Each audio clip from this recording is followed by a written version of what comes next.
YouTube, it's the Bad Wolf. All right, so book review for those fossils out there like myself who, you know, maintain their nerd card and still like to read books. This one was interesting. This one was the Memoirs and Prophecy of an Extraterrestrial God, the Lost Book of Enki by Zachariah Stitchin. All right, so wow. Um, this book really opened my eyes and made me. Now I still have my faith and my core beliefs and whatever else. Not really religion, I'm more spiritual. So I believe in energy rules everything around me. But you know, I still believe in God. Which, jumping off the book, they the beings believe in God. Um, but it okay. So this book, they reference a lot of biblical type stuff, like events, the flood, um, creating human beings to look the way we do. Now, what I was able to pull from this book, and you're going to have to just get it for yourself and read it, but they actually claim to be humanoids like us, but giants, who live on Nibiru, which has got like a crazy 6 or 6,800 year cycle of rotating through our universe. So they live super far away on a super far away planet.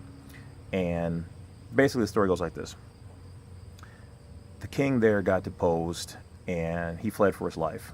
And he talks about flying through our asteroid belt and coming to Earth. Now, in here, they reference stuff like there used to be a planet there, and a long time ago, like this is their ancient history, talking. And so he comes to Earth and in search of basically gold, and he was running for his life. He tried to use the gold he found here as a bargaining chip to be able to come back to his planet and regain his kingship. Didn't work out so much for him. And then the sons of the other king come to Earth to check it out, and long story short, they end up apparently seeing that there's a primitive man here, maybe Neanderthal man, maybe monkey or a Sasquatch, don't really know. But taking these electronic devices, they actually create the modern day human, less hair, higher intelligence, able to speak, things of that nature. They just used their electronic device, went into the lab, and did these things. A lot of the first experiments were really bad. They failed. They were blind. They were deformed, whatever else. And then they started. One of the female ones actually impregnated herself and created one of the first ones. And they made them, and they were pretty intelligent, pretty smart.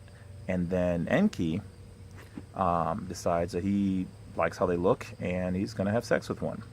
So he does. And then they produce an even stronger, smarter, better one, and they procreate. And then more Nibiru people come here, and apparently fashioned, our ancient early civilization. Okay? So here's a couple of highlights. There's way too many things in this book for me to go through all of it. But in here they talk about nuclear wars on Mars and on Earth, which backs up a lot of the evidence we've been finding. They talk about all the planets. There's a lot of Masonic references in here about the lesser lights being ruled by the night. They talk about resting. They created the first day of rest on Sunday, keeping it sacred. And that had to do with the fact that apparently they don't have a close sun, so the cycles there are longer, but they're quicker here. And apparently when they first came here, it was almost dizzying because our 24 hours, the sun coming up, sun going down, and all that stuff was weird to them.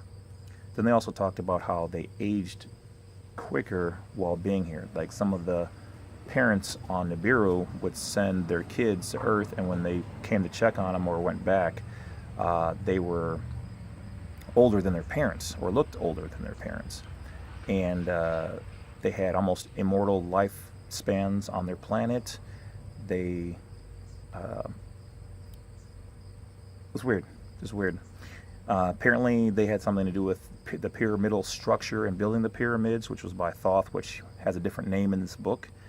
They talk about life-giving crystal emanations, the face on Mars, and one of the kings, the king Anu, being buried there. They talk about the reference of the name Anu, the king who was deposed, and the word Anunnaki, because even though on Earth we reference it through the ancient Sumerian text to say it means those from the sky who came, but Anunnaki, I mean, it's basically that was our name for them because he was the first king that came here, and that's where they came from, but really they're from Nibiru. They talk about creating people in a clean place, like basically like a white room or lab. And they talk about the first people that they fashioned they took dirt or clay from the earth, and these first people were ruddy in color, reddish, I guess kind of similar to my color. And they talk about being in the African region or province where the first ship Anu came down. So, and for those people who don't know, sorry if I offend anybody, but I mean, I really don't care about color per se, but a lot of things I've read definitely talk about some of the first people having been, either ruddy in color. At least the first successful ones were ruddy in color. Some of the ones talk about them being different colors. But if you truly believe all the people in the Bible are of white or Caucasian nature, it's not factual. Some were, but not all of them were.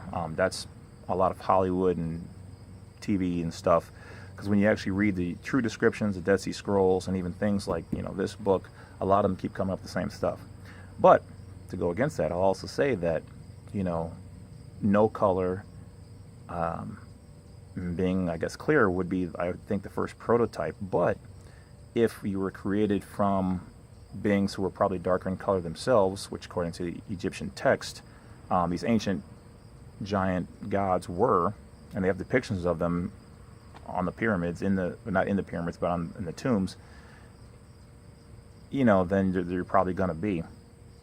But like I said, it's not a big deal to me. I really don't care what color Jesus or whatever God was. It doesn't matter. It's about our souls anyway. But it was a fascinating book. Now, is it 100% true? I don't know.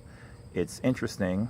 Zechariah Sitchin could have ad-libbed some of that information, but some of the stuff in there are things that not only have we not invented, but